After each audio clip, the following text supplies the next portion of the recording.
پر سرکار دو عالم کے رخ پر انوار کا عالم کیا ہوگا سرکار دو عالم کے رخ پر۔ السلام علیکم ورحمۃ اللہ وبرکاتہ۔ آج شمائل ترمذی میں جس بات کا تذکرہ ہے وہ رسول اکرم صلی اللہ علیہ وسلم کی حصی میراث یا علمی میراث کہہ سکتے ہیں، میراث کا تذکرہ ہے، اور رسول اکرم صلی اللہ علیہ وسلم کو خواب میں دیکھنے کا تذکرہ ہے۔ تو میراث تو رسول اللہ صلی اللہ علیہ وسلم کی کئی قسم کی ہے، جیسے رسول اکرم صلی اللہ علیہ وسلم کے بہت سارے ڈائمنشنز تھے زندگی میں، تو اسی طرح آپ کی میراث بھی ہے۔ لیکن آئیے ہم صحابہ کرام سے سنتے ہیں کہ حضور اکرم صلی اللہ علیہ وسلم نے انتقال کے بعد اپنے بعد کی امتوں کے لیے کیا چھوڑا ہے۔ سب سے تو پہلے کہ رسول اکرم صلی اللہ علیہ وسلم نے قرآن چھوڑا ہمارے لیے اور اپنی سنت چھوڑی ہے ہمارے لیے، یہ تو روحانی سنتیں ہوئیں۔ اسی طرح رسول اکرم صلی اللہ علیہ وسلم نے جو نالج اور وہ چیزیں چھوڑی ہیں وہ علماء اور ائمہ کے حصے میں آئی ہیں کہ ان العلماء ورثۃ الانبیاء، جو لوگ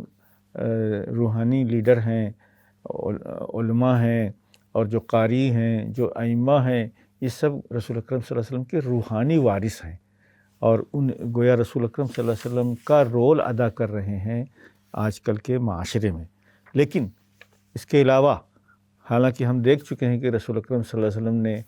بہت ہی منیمم اسٹینڈرڈ والی زندگی خود اللہ سے مانگ کے لی تھی کہ یا اللہ ایک دن میں کھاؤں، ایک دن میں بھوکا رہوں اور ایک دن کھاؤں، جس دن نہیں ہو اس دن تجھ سے مانگوں، جس دن ہے اس دن تیرا شکر ادا کروں۔ یہ لائف اسٹائل جو ہے وہ رسول اکرم صلی اللہ علیہ وسلم نے خود ہی اختیار کیا ہوا تھا۔ آپ کے پاس مال و دولت یا وسائل کی یا چیزوں کی کمی نہیں تھی، تو چنانچہ حضرت جو احادیث آتی ہیں اس سے پتہ لگتا ہے کہ رسول اکرم صلی اللہ علیہ وسلم جو ہے کوئی فقیر مسکین نہیں تھے، آپ ایک ہیڈ آف اسٹیٹ تھے، اور مدینے میں آپ نے ہزاروں لوگوں کو، مہاجرین کو سیٹل کیا، خود بھی آپ نے اپنے زمین خرید کے اللہ کے لیے وقف کی، مسجد کی، اور آپ نے اپنے 9 وائف کے مکانات بنوائے، اور اسی طرح رسول اکرم صلی اللہ علیہ وسلم کا جو حصہ ہوتا ہے تمام غزوات میں، وہ رسول اکرم صلی اللہ علیہ وسلم کو خمس کے نام سے، یعنی 20% جو ہے تمام غزوات کا، یا فے کے نام سے رسول اکرم صلی اللہ علیہ وسلم کو ملتا تھا۔ وہ عام مسلمانوں کے علاوہ یہ بھی رسول اکرم صلی اللہ علیہ وسلم کی ملکیت تھی۔ البتہ اس بات میں کہ رسول اکرم صلی اللہ علیہ وسلم نے کیا جائیدادیں چھوڑی، کیا مال و دولت چھوڑا، اور اس کی وراثت پر بعد میں اہل بیت میں یا خلفائے راشدین میں ابو بکر و عمر رضی اللہ تعالیٰ عنہ نے کیا کیا، اس کی بات آ رہی ہے۔ تو عمرو بن حارث رضی اللہ تعالیٰ عنہ بتاتے ہیں کہ ما ترک رسول اللہ صلی اللہ علیہ وسلم الا صلاحہ و بغلتہ و ارضاً جعلہا صدقۃ۔ 4 چیزیں حصی وراثت ہے رسول اکرم صلی اللہ علیہ وسلم کی، مال و دولت میں سے اور اسباب میں سے جو وراثت تھی وہ گویا 4 ہی چیزیں تھیں۔ آپ کا ہتھیار یعنی باڈی آرمر، اور آپ کا جو ہے خچر، بغلہ یعنی سواری کا جانور، و ارضاً، اور کچھ جو ہے رسول اکرم صلی اللہ علیہ وسلم کے پاس کچھ یعنی لینڈ صدقہ، یعنی باغات تھے جو رسول اکرم صلی اللہ علیہ وسلم مینٹین کرتے تھے، کچھ زمینیں تھیں رسول اکرم صلی اللہ علیہ وسلم کی خاص تھی، جس کو رسول صلی اللہ علیہ وسلم نے وقف بنا دیا تھا، جس کو صدقہ بنا دیا تھا۔ چنانچہ فدق جو ہے، باغ فدق جو ہے، تقریباً وہ رسول اللہ علیہ وسلم کے تصرف میں تھا، جس پر بعد میں حضرت فاطمہ اور حضرت علی رضی اللہ تعالیٰ عنہ نے اپنی وراثت مانگی تھی۔ اور وادی القریٰ میں، خیبر میں اور بنی نذیر میں کچھ زمینیں تھیں، چنانچہ ½ ڈزن باغات تھے جو رسول اکرم صلی اللہ علیہ وسلم کی ملکیت میں تھے، جس میں سے آپ صلی اللہ علیہ وسلم 9 بیویوں کا سالانہ جو بجٹ دیا کرتے تھے وہ دیا کرتے تھے۔ تو یہ سب چیزیں چونکہ ایک as a head of state تھیں یا ایز اے پرسنل ملکیت تھی، اس کا علم سوائے قریبی لوگوں کے حضرت ابوبکر اور عمر کے اور لوگوں کو نہیں تھا۔ اسی لیے لوگوں نے آ کر حضرت فاطمہ نے خود اور حضرت علی نے اور حضرت عباس نے خود ہی کہا کہ ہماری وراثت جو ہے رسول اکرم صلی اللہ علیہ وسلم کی وراثت کس کو کون اس کو تقسیم کیا جائے، تو حضرت ابوبکر رضی اللہ تعالیٰ عنہ نے بتایا کہ رسول اکرم صلی اللہ علیہ وسلم نے مجھے یہ ہدایات چھوڑی تھی۔ چنانچہ گویا آپ کا آرمر، آپ کے سواری کا جانور بغلہ، یعنی جو بغلہ کہتے ہیں خچر کو، سواری کا خچر، اور زمین کچھ تھی جو باغات کی شکل میں آپ صلی اللہ علیہ وسلم نے، چونکہ یہ چیزیں صدقہ کے حدود میں داخل ہوتی اس لیے میراث جاری نہیں، حضور صلی اللہ علیہ وسلم کے استعمال کے کپڑوں کا ذکر معمولی چیزوں ہونے سے نہیں کیا گیا، تو رسول اکرم صلی اللہ علیہ وسلم نے کوئی ایسی چیز نہیں چھوڑی جو وراثت جاری ہو سکتی تھی۔ چنانچہ ابو ہریرہ رضی اللہ تعالیٰ عنہ روایت کرتے ہیں کہ حضرت فاطمہ بنت رسول صلی اللہ علیہ وسلم آئیں ابو بکر رضی اللہ تعالیٰ عنہ کے پاس، فقال من یرثک، انہوں نے سوال کیا کہ آپ کی وراثت جو ہے آپ کے بال بچوں کو ملتی ہے؟ انہوں نے کہا ہاں میرے بال بچوں کو ملے گی۔ مالی لا ارث ابی، تو انہوں نے پوچھا کہ اے ابو بکر میرے ابو کی وراثت مجھے کیوں نہیں مل رہی ہے؟ تو حضرت ابو بکر رضی اللہ تعالیٰ عنہ نے فرمایا سمعت رسول اللہ یقول لا نورث ما ترکناہ صدقۃ، کہ جو کچھ ہم چھوڑتے ہیں وہ پبلک بینیفٹ کے لیے ہوتا ہے، اس میں وراثت جاری نہیں ہوتی ہے۔ لیکن حضرت ابو بکر رضی اللہ تعالیٰ عنہ نے یہ انڈرٹیکنگ حضرت فاطمہ رضی اللہ تعالیٰ عنہ کو دی کہ اعول علی من کان رسول اللہ صلی اللہ علیہ وسلم یعولہ، کہ میں ان لوگوں کا، تمام لوگوں کا خیال کروں گا جن کا خیال رسول صلی اللہ علیہ وسلم کیا کرتے تھے۔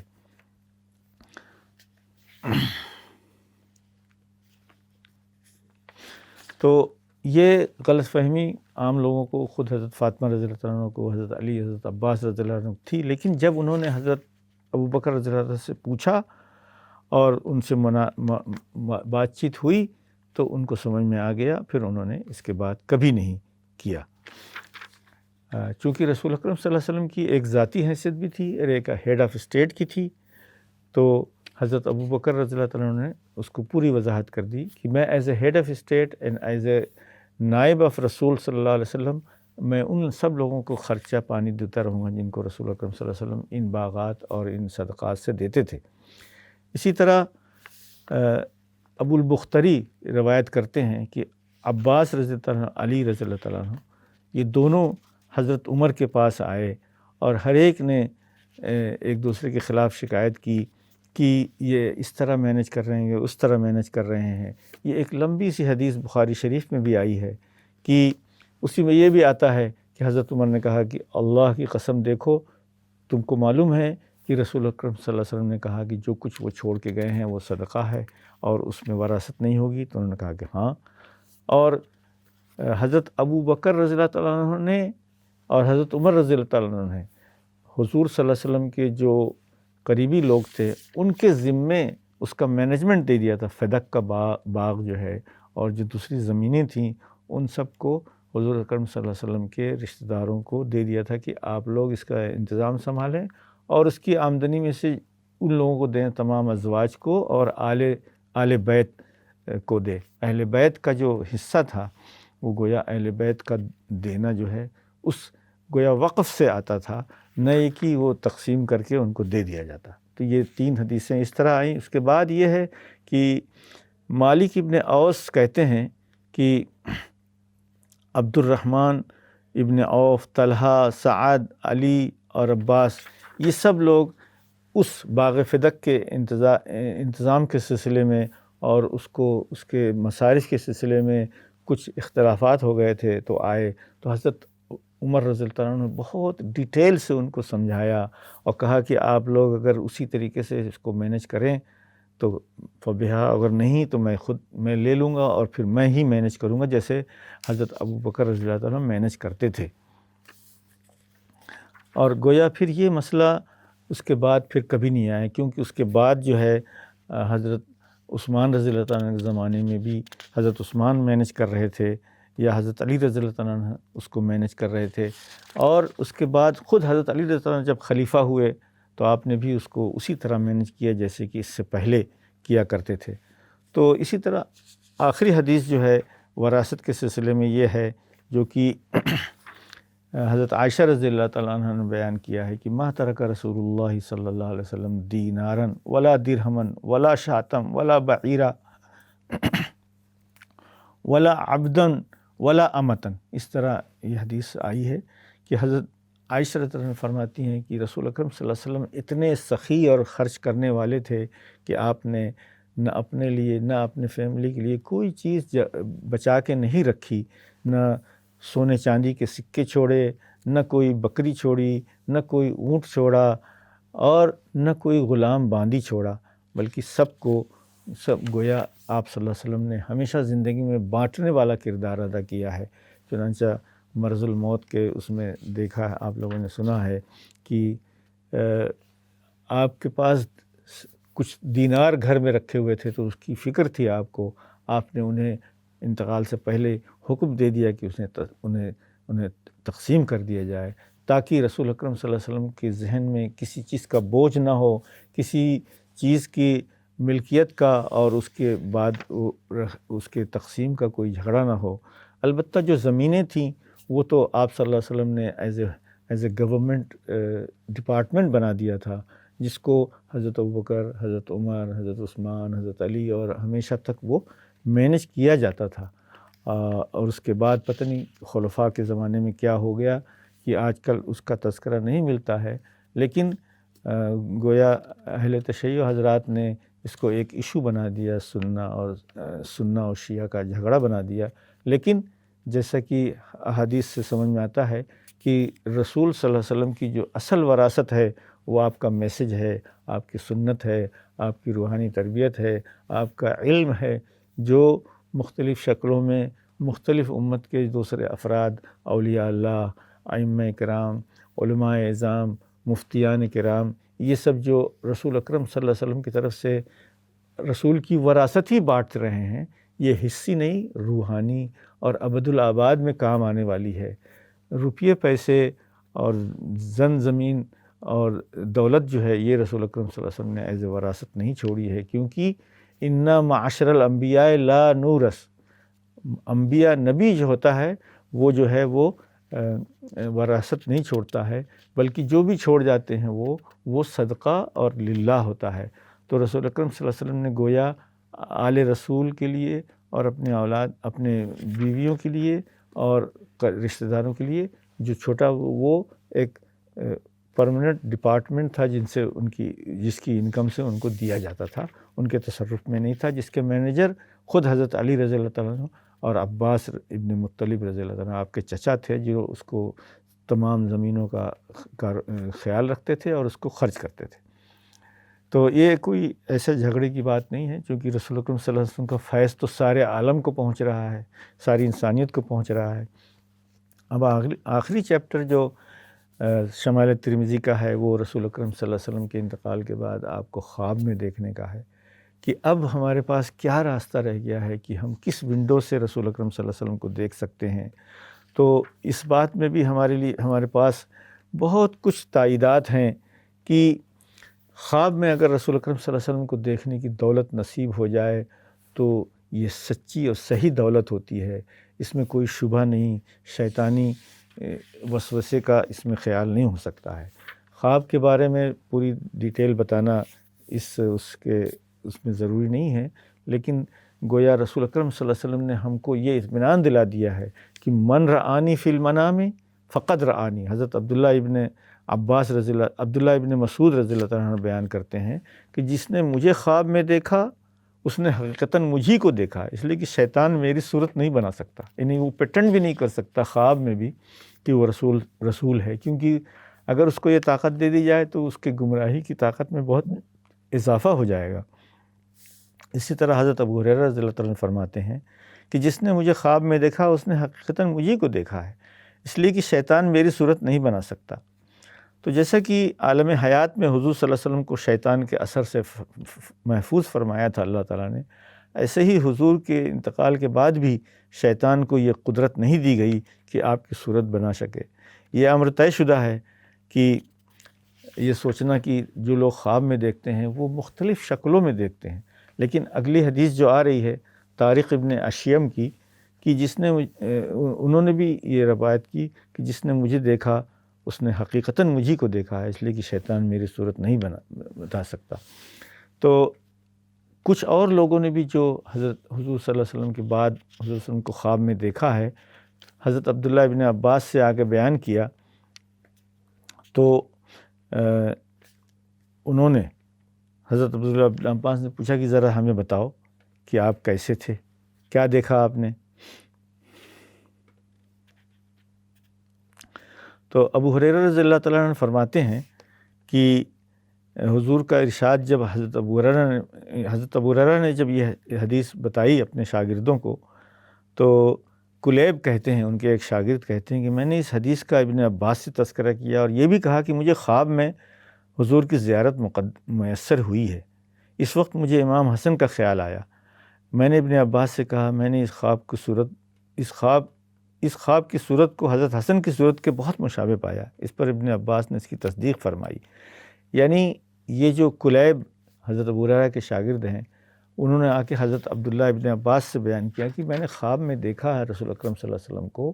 اور وہ گویا حسن ابن علی کے مشابہ تھے۔ تو انہوں نے کہا کہ بالکل صحیح، حضور صلی اللہ علیہ وسلم حضرت حسن جو ہیں حضور کے کافی مشابہ تھے، چنانچہ انہوں نے تصدیق کی۔ گویا حضرت ابو ہریرہ کی حدیث کی تصدیق ہو گئی کہ جھوٹا خواب نہیں ہو سکتا ہے رسول صلی اللہ علیہ وسلم کا۔ اسی طرح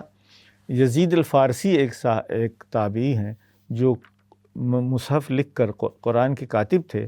انہوں نے ایک زمانے میں رسول اکرم صلی اللہ علیہ وسلم کو خواب میں دیکھا،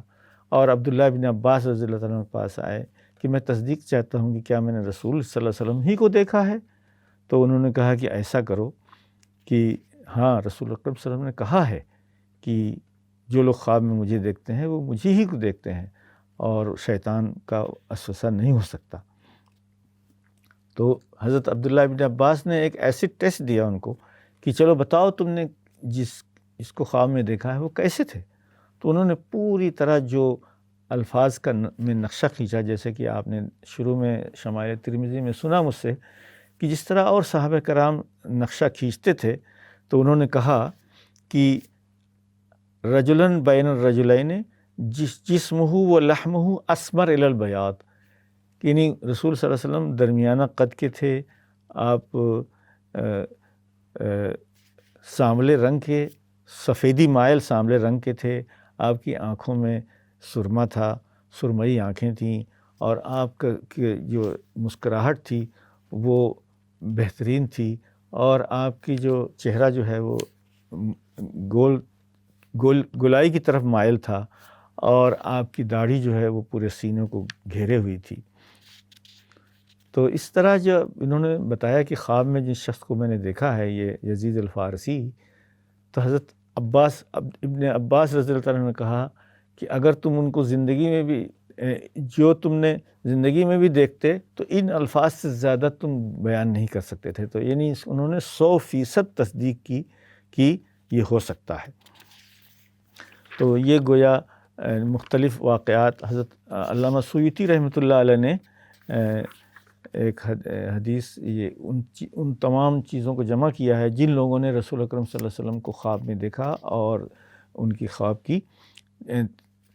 تذکیر ہے، یعنی ان کے خوابوں کا ذکر آتا ہے اور جگہوں پر۔ اسی طرح حضرت انس رضی اللہ عنہ بھی بیان کرتے ہیں کہ جو لوگ مجھے دیکھتے ہیں خواب میں، یعنی میرا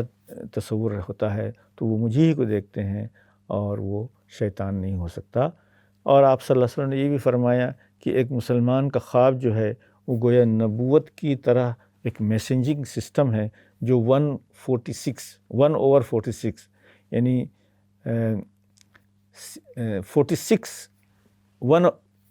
46th پارٹ آف دی نبوہ ہے۔ یعنی اگر نبوت کی کمیونیکیشن کو 23 سال کو اگر ڈیوائیڈ کیا جائے 6 مہینوں میں تو 46 ہوتے ہیں۔ تو گویا یہ اس کا مطلب تو ابھی علماء کرام اس کو طے نہیں کر سکے ہیں، لیکن گویا نبوت میں جس طرح رسول اکرم صلی اللہ علیہ وسلم کو کمیونیکیشن کیا گیا تھا، اسی طرح خواب میں بھی مسلمانوں کو، مومنوں کو کمیونیکیشن کیا جاتا ہے۔ چنانچہ خوابوں کے سلسلے میں یہی ہے کہ اچھے خواب اللہ کی طرف سے ہیں، برے خواب شیطان کی طرف سے ہیں، اور اس کے علاوہ جو خواب ہوتے ہیں وہ انسان کے اپنی تجربات اور خواہشات اور تصورات کا پرتو ہوتے ہیں، اور خواب بھی گویا ایک مرر ہوتا ہے ہمارے اپنے ہی خیالات، تصورات اور ہماری تمناؤں کا۔ جس طرح کی مرر کی کوالٹی سے ہمارا ویژن متاثر ہوتا ہے، تو اسی طرح ہمارے اپنے اعمال اور ہمارے اپنے چیزوں کی وجہ سے ہمارا تصور جو ہے رسول اکرم صلی اللہ علیہ وسلم کو جو دیکھتے ہیں ہم مختلف شکلوں میں، صورتوں میں، مختلف حیات میں، جیسے کبھی قبر میں دیکھنا یا زندہ دیکھنا یا آپ کو باتیں کرتے ہوئے دیکھنا یا آپ آواز سننا، اس طرح کی جتنی چیزیں بھی ہم دیکھتے ہیں گویا وہ ہماری اپنی حالت کا پرتو ہوتا ہے جو رسول اکرم صلی اللہ علیہ وسلم کی شکل میں ہمیں آئینے میں دکھایا جاتا ہے۔ لیکن وہ لوگ خوش قسمت ہیں جو کہ رسول اکرم صلی اللہ علیہ وسلم کو اپنے خواب میں ان کی زیارت نصیب ہو جاتی ہے، کیونکہ رسول اکرم صلی اللہ علیہ وسلم نے خود فرمایا لو وددت انا لو رأینا اخواننا، حضور صلی اللہ علیہ وسلم نے خود تمنا ظاہر کی ہے کہ کاش میں تمام مسلمانوں کو دیکھ سکتا۔ تو صحابہ نے عرض کیا کہ یا رسول اللہ ہم آپ کے بھائی نہیں ہیں؟ تو آپ صلی اللہ علیہ وسلم نے کہا کہ انتم اصحابی، تم تو میرے صحابہ ہو، لیکن ہمارے بھائی، ایمان کے بھائی وہ لوگ ہیں جو میرے بعد آئیں گے اور جو مجھے تمنا رکھیں گے کہ مجھے دیکھ سکتے، اور لوگ یہ بھی تمنا کریں گے کہ اپنا سارا مال و دولت دیکھ کر بھی رسول اکرم صلی اللہ علیہ وسلم کی ایک جھلک اگر ان کو مل جاتی تو وہ کر دیں گے، وہ یہ اس کے لیے تیار ہو جائیں گے۔ چنانچہ انہی لوگوں کی اطمینان کے لیے اللہ تعالیٰ نے یہ ایک ونڈو کھولی ہوئی ہے خواب میں رسول اکرم صلی اللہ علیہ وسلم کی زیارت کرنے کا، اور بہت سے لوگوں نے اپنے اپنے مختلف شکلوں میں رسول اکرم صلی اللہ علیہ وسلم کو دیکھا ہے، تو وہ اس کی تشریح جیسے کہ میں نے بیان کر دیا کہ وہ اپنے ہی تصورات کی جھلکیاں ہوتی ہیں، گویا ہماری جو دینی حالت ہوتی ہے، ہماری جو روحانی سچویشن ہوتی ہے، اسی کا عکس رسول صلی اللہ علیہ وسلم کی شکل میں ہمیں نظر آتا ہے۔ اگر رسول اکرم صلی اللہ علیہ وسلم اچھی شکل میں نظر آ رہے ہیں، اچھے ہیں، تو گویا ہماری دینی ایمانی حالت ٹھیک ہے۔ لیکن اگر رسول اکرم صلی اللہ علیہ وسلم کسی خدا نخواستہ ایسی صورت میں نظر آ رہے ہیں کہ وہ افسوس کا مقام ہے، تو گویا ہمارے لیے گویا وارننگ ہے کہ ہم گویا کہیں دینی حالت ہماری ایسی تو نہیں ہے کہ جس میں ہمارا دل، ہمارا ایمان، ہمارے اعمال وہ مخدوش ہو گئے ہوں، یعنی ان میں خلل آ گیا ہو۔ تو اگر کوئی ناگفتہ اور ناگوار صورتحال میں کسی کو زیارت ہو رسول اکرم صلی اللہ علیہ وسلم کی، تو اسے اپنے حالات پر غور کرنا چاہیے۔ لیکن اگر خوش و خرم حالت میں اگر رسول اکرم صلی اللہ علیہ وسلم کی زیارت نصیب ہو جائے تو اس سے اچھا کیا ہے۔ ایک عالم سے کسی نے آ کے پوچھا کہ ہمیں کچھ وظیفہ بتا دیجیے کہ کیسے رسول اکرم صلی اللہ علیہ وسلم کی زیارت حاصل ہو سکتی ہے۔ تو انہوں نے کہا کہ آپ کے اندر یہ خواہش ہے زیارت کرنے کی، یہ بہت بڑی بات ہے، ہمارے اندر تو یہ ہمت بھی نہیں ہے کہ ہم اس بات کی خواہش کریں، ہم اپنے آپ کو اس بات کا مستحق بھی نہیں سمجھتے کہ ہم رسول اللہ صلی اللہ علیہ وسلم کی زیارت کر سکیں، چونکہ ہمارا جو ہے اتباع اور ہمارا تعلق جو ہے رسول اللہ صلی اللہ علیہ وسلم سے ایسا نہیں ہے۔ تو یہ مبارک ہو آپ کو اگر آپ کے دلوں میں یہ خواہش ہے اور تمنا ہے۔ اس کا کوئی وظیفہ نہیں ہے سوائے رسول اکرم صلی اللہ علیہ وسلم کی اتباع کرنے، سنت کرنے کے، یا رسول اکرم صلی اللہ علیہ وسلم پہ درود پڑھنے کے۔ تو آئیے ہم اپنی زندگی میں فرائض و واجبات کے بعد رسول صلی اللہ علیہ وسلم پر درود و سلام کرنے کا وظیفہ اپنائیں، جس سے ہماری قربت اور زیارت نصیب ہوگی۔ السلام علیکم ورحمۃ اللہ وبرکاتہ۔ سرکار دو عالم کے رخ پر انوار